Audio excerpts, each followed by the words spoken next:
नमस्कार, मैं हूं चंद्रशेखर जोशी और आप देख रहे हैं अंतर्राष्ट्रीय खबरों का सबसे भरोसेमंद कार्यक्रम खबर दुनिया की।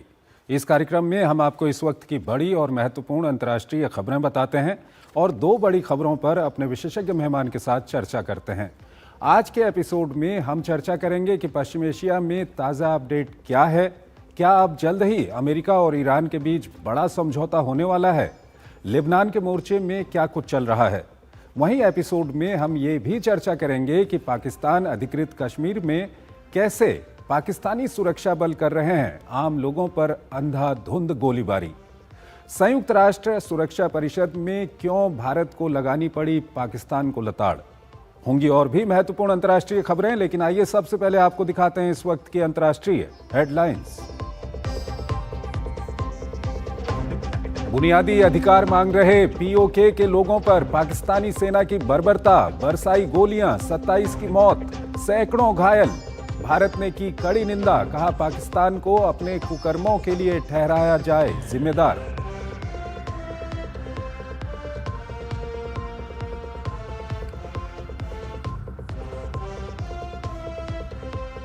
प्रधानमंत्री नरेंद्र मोदी ने की कुवैत के अमीर से बात, संप्रभुता, क्षेत्रीय अखंडता पर हुए हमलों की कड़ी निंदा।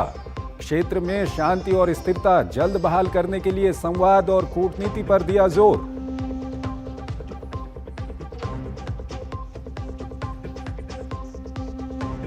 अमेरिकी राष्ट्रपति डोनाल्ड ट्रंप का दावा, ईरान के साथ शांति समझौते को लेकर जारी बातचीत अपने अंतिम चरण में। अगले 2-3 दिनों के भीतर किसी समझौते की जताई उम्मीद, ईरान के भी मिलते जुलते संकेत।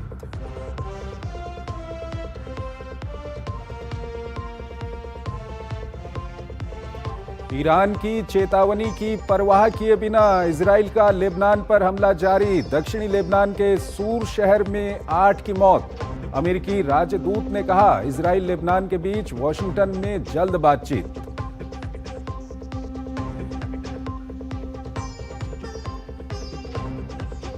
H-1B वीजा फीस मामले में राष्ट्रपति ट्रंप को बड़ा झटका। डिस्ट्रिक्ट कोर्ट ने वीजा शुल्क को गैर कानूनी करार देते हुए किया रद्द। वीजा आवेदन पर लगाया गया था $1 लाख का शुल्क।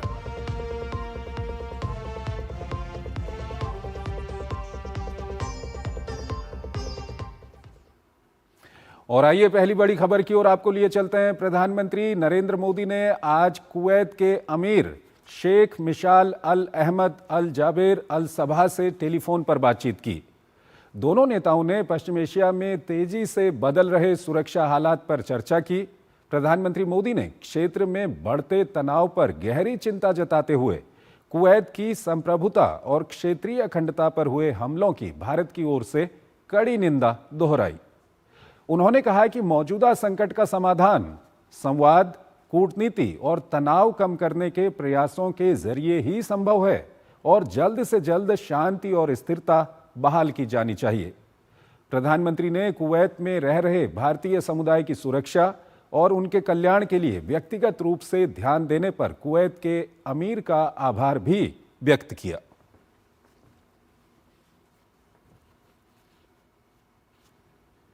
और आइए अब अगली बड़ी खबर की ओर आपको लिए चलते हैं। पश्चिम एशिया में तनाव पहले से थोड़ा कम हो गया है। ईरान और इजराइल की ओर से एक दूसरे के ऊपर हमले रुकने के बाद हालात कुछ सकारात्मक दिशा में जाते हुए दिख रहे हैं।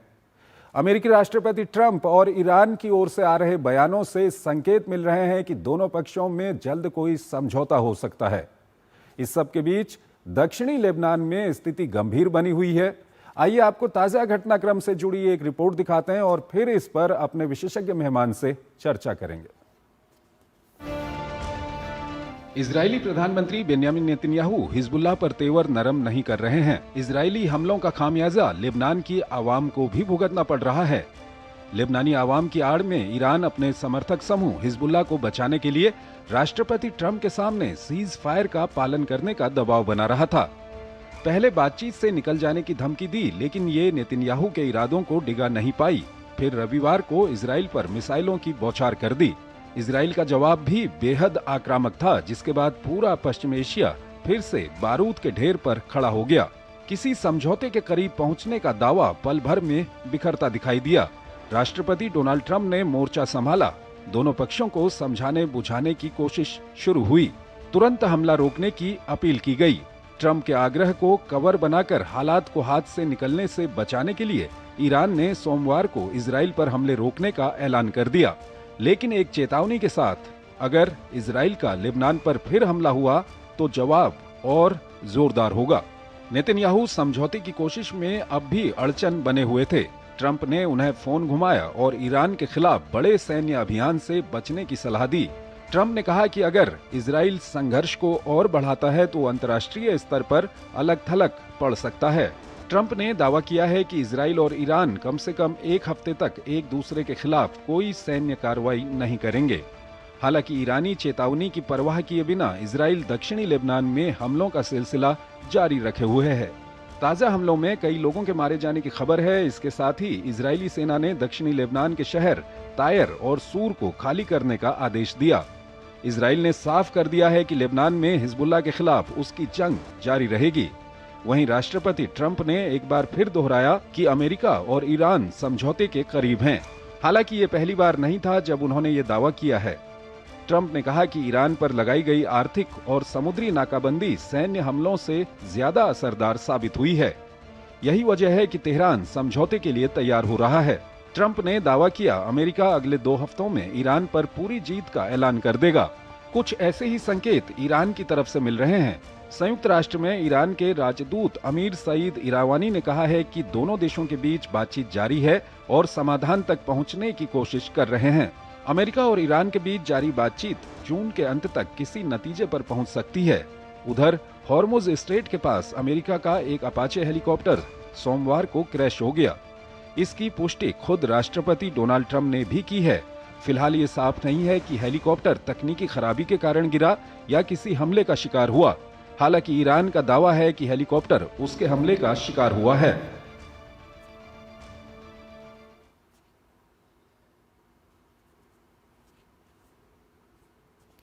और ताज़ा घटनाक्रमों पर बात करने के लिए हमारे साथ जुड़ रहे हैं अशोक सज्जनहार, पूर्व वरिष्ठ राजनयिक हैं, विदेशी मामलों के जानकार हैं। उनसे हम बातचीत करेंगे। अशोक जी, बहुत बहुत स्वागत है आपका हमारे इस कार्यक्रम में। अशोक जी, पहला सवाल यही है कि जो संकेत मिल रहे हैं और लेबनान को लेकर के पिछले 1, 2, 3 दिन में जो कुछ हुआ, क्या कुछ पहली प्रतिक्रिया है आपकी? क्या ये मामला अब सकारात्मक दिशा में जा रहा है?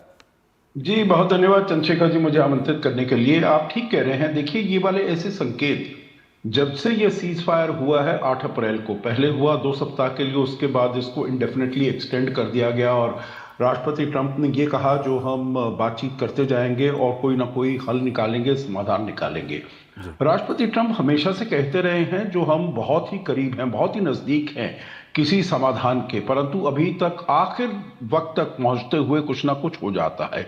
परंतु अभी ऐसा लगता है क्योंकि दोनों, ईरान ने और इजराइल ने एक दूसरे के ऊपर हमले बंद कर दिए हैं और इजराइल ने लेबनान के ऊपर भी हमला बंद कर दिया है राष्ट्रपति ट्रंप के कहने से। तो ये उम्मीद, नई उम्मीद जगती है। तो हमको जिसे कहा जाता है अंग्रेजी में कीप आवर फिंगर्स क्रॉस्ड, और ये सोचना चाहिए जो जल्दी ही कोई ना कोई इसमें समाधान निकलेगा। आखिरी बात चंद्रशेखर जी मैं यही कहूंगा, जो दोनों देशों में, ईरान और अमेरिका, दोनों भी युद्ध में फिर से नहीं कूदना चाहते। उन्होंने देख लिया है कि युद्ध के बैटलफील्ड से समाधान इसका नहीं निकल सकता है।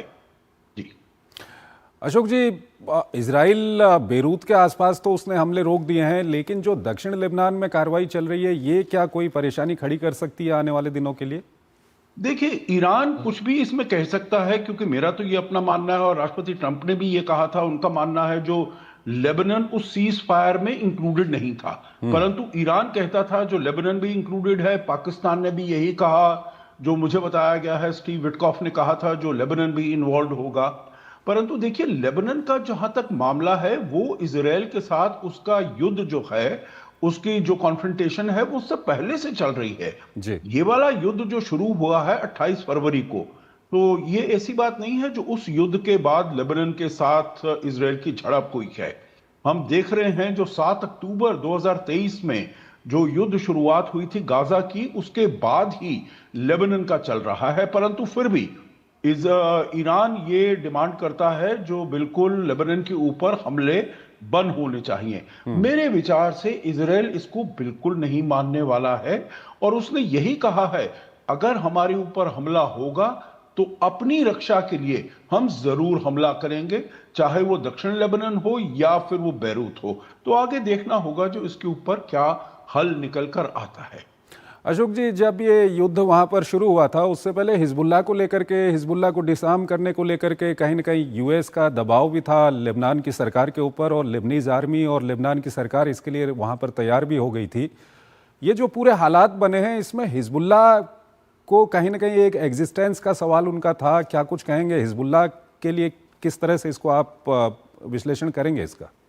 नहीं, आप बिल्कुल ठीक कह रहे हैं। देखिए, परंतु हिजबुल्लाह लेबनीज सरकार के कंट्रोल में नहीं है। तो लेबनीज सरकार तो चाहती है जो उनकी विदेश नीति, उस देश की विदेश नीति, वो हिजबुल्लाह नहीं चलाए।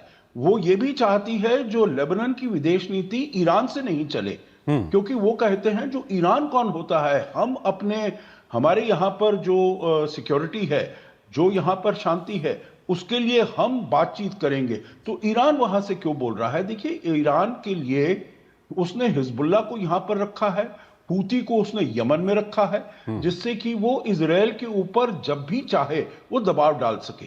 परंतु इजराइल तो ये चाहता है जो मैं यहां पर अपने क्षेत्र में शांति से रहूं, तो मेरे विरुद्ध ऐसे जो कोई आतंकी गुट है जिनको लगाया है वो मेरे आसपास नहीं हुआ। अगर वो मेरे ऊपर हमला करेंगे, नॉर्थ इजराइल पर वो हमला करते हैं, तो हम भी जरूर उसका पूरा जवाब देंगे। ऐसा तो हो नहीं सकता है जो वहां से हिजबुल्लाह हमले करता रहे साउथ लेबनान से या बेरूत से भी, और इजराइल हाथ पर हाथ रखकर वहां पर वो चुपचाप बैठा रहे।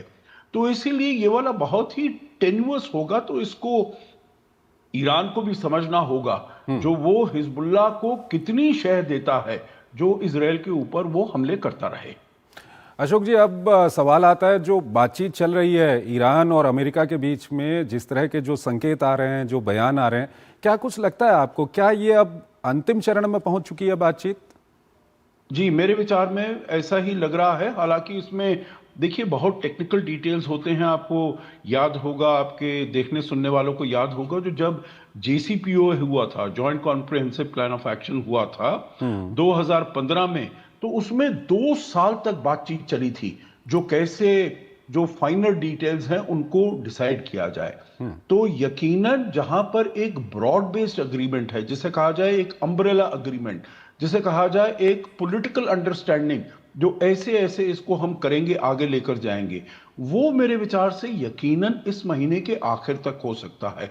और अगर वो होता है चंद्रशेखर जी, तो हमारे लिए जो सबसे महत्वपूर्ण है वो है स्ट्रेट ऑफ हॉर्मुज का खुलना। और वो अगर खुल जाता है तो मेरे विचार से पूरा विश्व, केवल भारत ही नहीं परंतु पूरा विश्व, एशिया, यूरोप, अफ्रीका, सभी एक चैन की सांस लेंगे, क्योंकि इसका प्रभाव, दुष्प्रभाव पूरे विश्व के ऊपर पड़ रहा है। अशोक जी, क्या आप आने वाले समय के लिए इस तरह से, जिस तरह से हॉर्मुज को लेकर के पूरी दुनिया को एक तरह से परेशानी में डाल दिया गया, आने वाले समय के लिए क्या कुछ किया जा सकता है कि इस तरह की आपदा, इसको कहा जाए आपदा, इस तरह की आपदाएं ना आए दुनिया पर?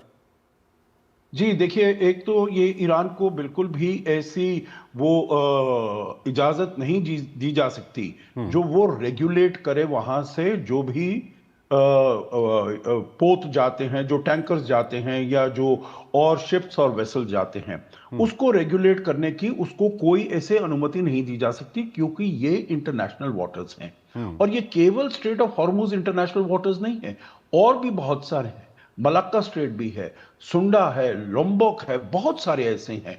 तो एक तो ये, और दूसरी बात जो वो कहता है जो मैं वहां पर टोल चार्ज करूंगा, वो भी उसको बिल्कुल अनुमति नहीं दी जा सकती। तो मेरे विचार से जो ईरान के सहयोगी भी हैं, जो ईरान के मित्र देश हैं, जैसे चीन हुआ, जैसे रूस हुआ, ये सब भी ईरान के ऊपर दबाव डालें। और भारत के भी बहुत अच्छे संबंध हैं, ये भी ईरान को समझाए जो अंतर्राष्ट्रीय कानून है उसके तहत आप चलिए। अगर आप अंतर्राष्ट्रीय कानून को खुद वायलेट करेंगे तो फिर आपके विरुद्ध भी जो कोई एक्शन होगा अंतर्राष्ट्रीय कानून के विरुद्ध, तो वो और देश भी ले सकते हैं।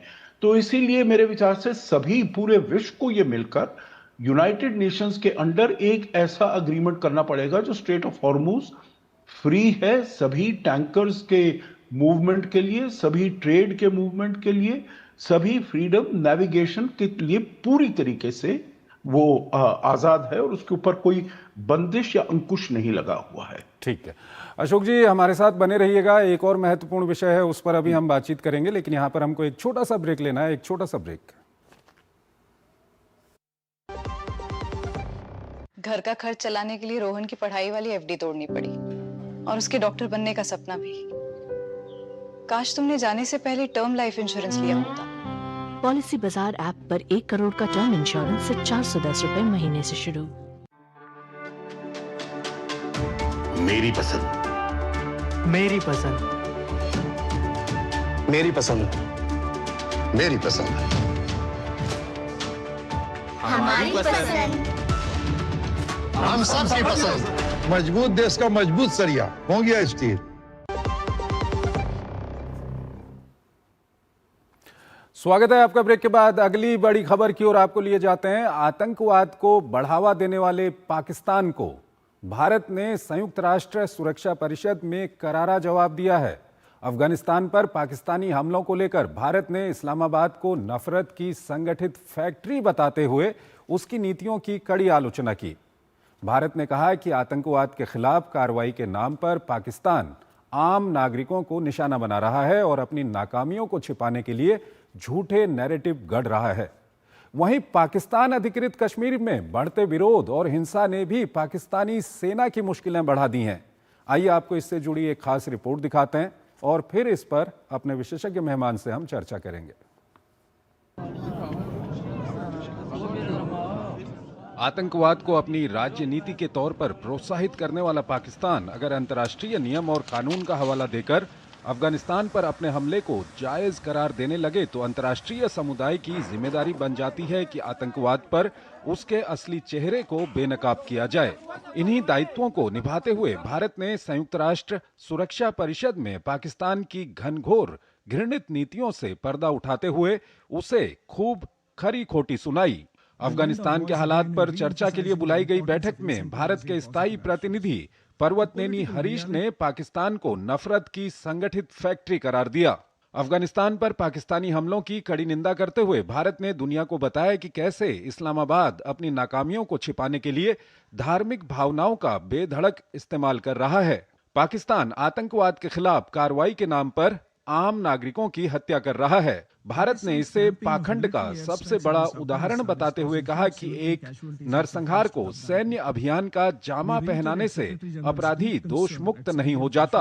भारतीय प्रतिनिधि ने आंकड़ों का हवाला देते हुए कहा कि साल के शुरुआती 3 महीनों में ही अफगानिस्तान में 372 आम नागरिक मारे जा चुके हैं।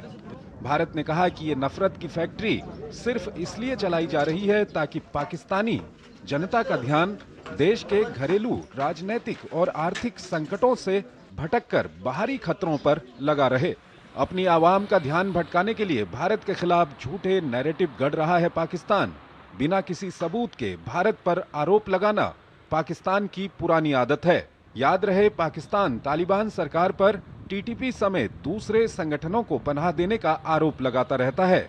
इसी की आड़ में कई बार अफगानिस्तान में घुसकर हवाई हमले कर चुका है। पाकिस्तानी क्रूरता की गवाही का खुला सबूत काबुल में नशा मुक्ति केंद्र और अस्पताल पर हमला है, जिसमें कई लोग हताहत हुए थे। हालांकि तालिबान पाकिस्तान के आरोपों को खारिज करते रहा है। इस्लामाबाद की क्रूर नीतियों का एक उदाहरण पाकिस्तान अधिकृत कश्मीर है, जो पिछले कई दिनों से चल रहा है, जहां सेना प्रमुख आसिम मुनीर पर जनरल डायर का रूप धारण करने के आरोप लग रहे हैं। शोक सभा में जुटे लोगों पर डायरेक्ट एक्शन करते हुए दर्जनों लोगों को गोलियों से भून दिया गया। 27 लोगों के मारे जाने और 200 से अधिक लोगों के घायल होने की खबर है। शाहजेब हबीब नाम के एक प्रदर्शनकारी की रेंजर्स की गोलियों से मौत हो गई थी। उनके अंतिम संस्कार में शामिल होने के लिए लोग पहुंचे थे, तभी सुरक्षा बलों ने अंधाधुंध गोलियां खोल दी। कई दौर की वार्ता के विफल होने के बाद एक स्थानीय कमेटी ने अपनी मांगों को लेकर आज बंद का आह्वान किया है। हालात पाकिस्तान सेना के हाथ से निकलते जा रहे हैं। अशोक सज्जनहार हमारे साथ जुड़े हुए हैं, पूर्व वरिष्ठ राजनयिक हैं, विदेशी मामलों के जानकार हैं, उनसे हम इस मामले पर बातचीत करेंगे। अशोक जी, इस खबर में हमने दो बड़ी खबरों को लिया है। एक तो अफगानिस्तान को लेकर के भारत ने जो पाकिस्तान को लताड़ लगाई है, क्या कुछ प्रतिक्रिया आपकी इस पर? जी आप बिल्कुल ठीक कह रहे हैं। देखिए, पहले जब आपको याद होगा 2021 में जब वहां पर तालिबान की सरकार आई थी काबुल में, अफगानिस्तान में, तो तब जो इमरान खान थे, पाकिस्तान के प्रधानमंत्री थे, उन्होंने कहा था जो अफगानिस्तान ने आज अपनी जो जंजीर थी, बेड़ियां थी गुलामी की, उनको उसने तोड़कर फिर से स्वतंत्र हो गया है, आजाद हो गया है। परंतु जिसको उसने तालिबान को जो वहां पर दिया था, सपोर्ट किया था, उसके साथ उसकी बहुत सारी अनबन हो गई है।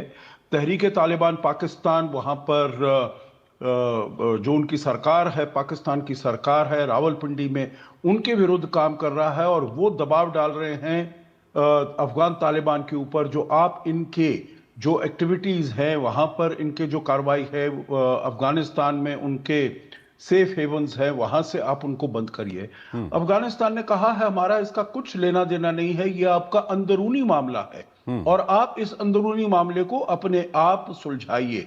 और इसीलिए हम देख रहे हैं जो पिछले काफी समय से पाकिस्तान की तरफ से बहुत हमले होते रहे हैं, यहां तक कि हवाई हमले भी आपने अपनी एक रिपोर्ट में दिखाया है, जो कैसे drug centre, anti narcotic centre में कैसे उन्होंने हमला किया और उन्होंने कहा इसमें खुफिया तरीके से कोई ना कोई ऐसे सिक्योरिटी ट्रेनिंग इंस्टॉलेशन वगैरह ऐसा चल रहा था, परंतु इसका कोई वो सबूत देने के लिए नहीं है। और दूसरी बात है, वो हमेशा ये कहते हैं चंद्रशेखर जी, जो इसके पीछे जो वहां पर हो रहा है, चाहे बलूचिस्तान में, खैबर पख्तूनख्वा में, सब जगह में, उसके पीछे भारत का हाथ है। एक नाम भी दे रखा है उन्होंने, कुछ फितना है हिंदुस्तान करके नाम देते हैं वहां पर। जी बिल्कुल बिल्कुल। परंतु देखिए, हमने, क्योंकि जब उनकी तरफ से हमारे यहां पर जो हमले हुए हैं, उनके आतंकी, जो चाहे जैश हो, हिजबुल हो, लश्कर हो, उनका हमने प्रूफ दिया है, एविडेंस दिया है।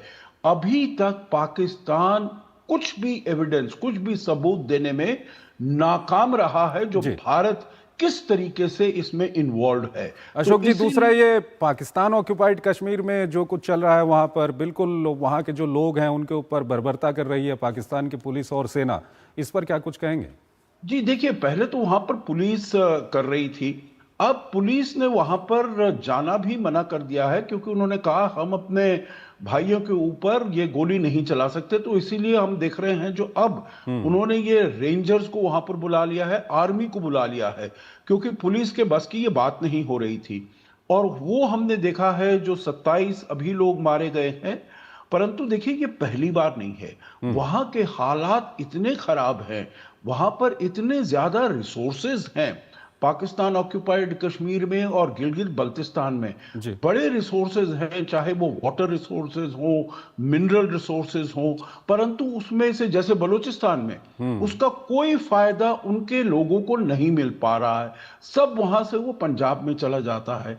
और अभी वहां पर इलेक्शन होने वाले हैं और इन लोगों ने देखा है जो भी इलेक्ट होकर आता है वो उनके फायदे के लिए कोई काम नहीं करता है। तो इसीलिए उन्होंने कहा है जो ये इलेक्शन वहां पर नहीं होना चाहिए, हम इसमें पार्टिसिपेट नहीं करेंगे। और इसीलिए आपने देख रहे हैं जो आज, जिसको अब वो हम कहते हैं रावलकोट मैसेकर जो हुआ है वहां पर, उसमें 27 से ज्यादा लोग मारे गए हैं और कितने ही 100 में से ज्यादा लोग घायल हुए हैं, जख्मी हुए हैं। और ये चलता रहेगा, क्योंकि वो वहां पर बिल्कुल अपने नहीं समझते हैं। पाकिस्तान की जो सरकार है बिल्कुल अलग थलग करके समझती है और उसको कोई अधिकार भी नहीं है वहां पर इलेक्शन कराने का, क्योंकि वो तो भारत का हिस्सा है, उसको तो भारत के पास आना चाहिए। जी अशोक जी, बहुत बहुत शुक्रिया आपका, आप हमारे इस खास कार्यक्रम में जुड़े और दोनों ही महत्वपूर्ण विषयों पर आपने अपना महत्वपूर्ण विश्लेषण हमारे दर्शकों के साथ साझा किया। इसी के साथ अंतर्राष्ट्रीय खबरों के हमारे इस खास कार्यक्रम को हम यहीं पर समाप्त करते हैं, लेकिन जाते जाते आपको छोड़ जाते हैं आज की कुछ और महत्वपूर्ण और बड़ी अंतर्राष्ट्रीय खबरों के साथ। आप इन खबरों को देखिए और हमारी पूरी टीम को इजाजत दीजिए। नमस्कार।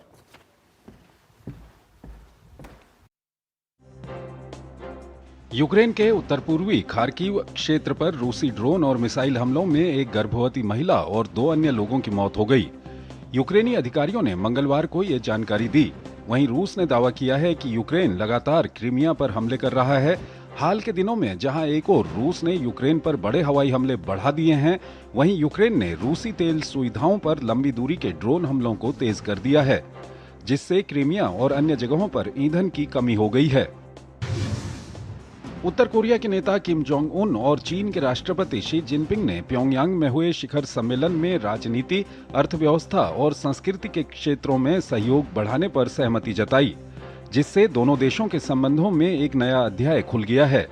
शी जिनपिंग ने किम जोंग उन से कहा कि उनका उद्देश्य संबंधों में प्रगति लाना है और दोनों इस बात पर सहमत हुए कि उच्च स्तरीय अधिकारियों की यात्राओं के माध्यम से घनिष्ठ रणनीतिक संचार को बढ़ावा दिया जाएगा।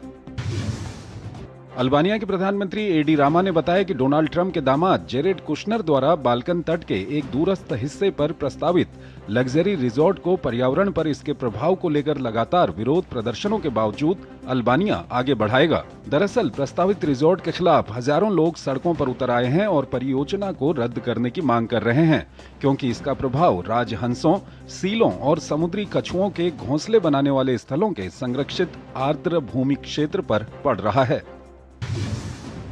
जापान के उत्सुनोमिया शहर में आतंक का पर्याय बना काला भालू आखिरकार पकड़ा गया।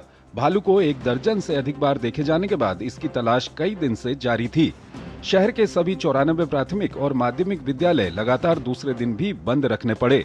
ये टोक्यो से लगभग 100 किलोमीटर उत्तर में स्थित इस शहर में भालू के पहली बार देखे जाने का मामला है। दरअसल जापान में भालू बड़ी समस्या है और इसके हमले में कई लोग मारे गए हैं। सोमवार को फिलीपींस के दक्षिणी हिस्से में आए 7.8 तीव्रता के शक्तिशाली भूकंप के बाद बचाव दल जीवित बचे लोगों तक पहुंचने के लिए तेजी से प्रयासरत हैं।